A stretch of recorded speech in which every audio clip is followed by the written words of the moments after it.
مال و دولت زندگی کی آسائش کے لیے ہے، مگر زندگی اس لیے نہیں کہ انسان اپنی زندگی صرف مال و دولت اکٹھی کرنے میں گزارتے۔ شیخ سعدی سے کسی نے پوچھا، حال کیسا ہے؟ جواب دیا، اللہ کی نعمتیں کھا کھا کر دانت ٹوٹ گئے، مگر زبان اس کی ناشکری سے باز نہیں آتی۔ بادشاہ اور درویش۔ ایک نیک آدمی نے خواب میں دیکھا کہ ایک بادشاہ جنت میں ہے اور دوسرا ایک درویش دوزخ میں پڑا ہے۔ وہ سوچ میں پڑ گیا کہ لوگ تو یہ سمجھ رہے تھے کہ بادشاہ دوزخ میں ہوگا اور درویش جنت میں، لیکن یہاں تو معاملہ اس کے برعکس نکلا۔ معلوم نہیں اس کا کیا سبب ہے۔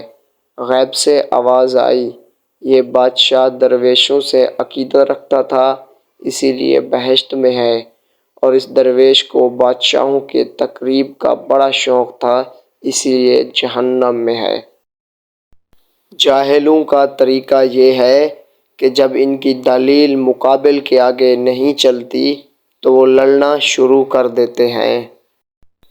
جو دکھ دے اسے چھوڑ دو، مگر جسے چھوڑ دو اسے دکھ نہ دو۔ دن کی روشنی میں رزق تلاش کرو اور رات کو اسے تلاش کرو جو رزق دیتا ہے۔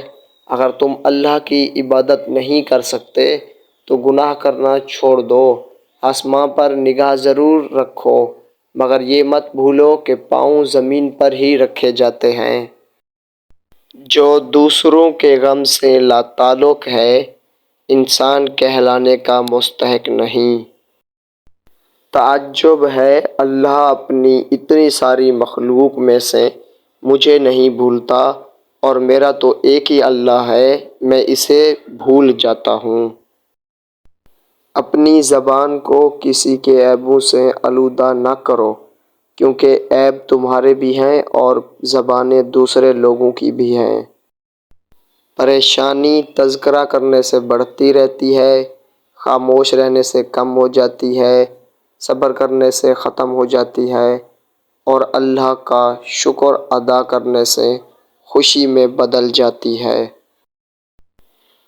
آہستہ چل کر منزل حاصل کرنا تیز چلنے کی وجہ سے تھک کر راہ میں رہ جانے سے بہتر ہے۔ انسان بھی کیا شے ہے، دولت کمانے کے لیے اپنی صحت کھو دیتا ہے اور پھر صحت کو واپس لانے کے لیے اپنی دولت کھو دیتا ہے۔ مستقبل کو سوچ کر اپنا حال ضائع کرتا ہے، پھر مستقبل میں اپنا ماضی یاد کر کے روتا ہے۔ جیتا ایسے ہے جیسے کبھی مرنا ہی نہیں، اور مرتا ایسے ہے جیسے کبھی جیا ہی نہیں۔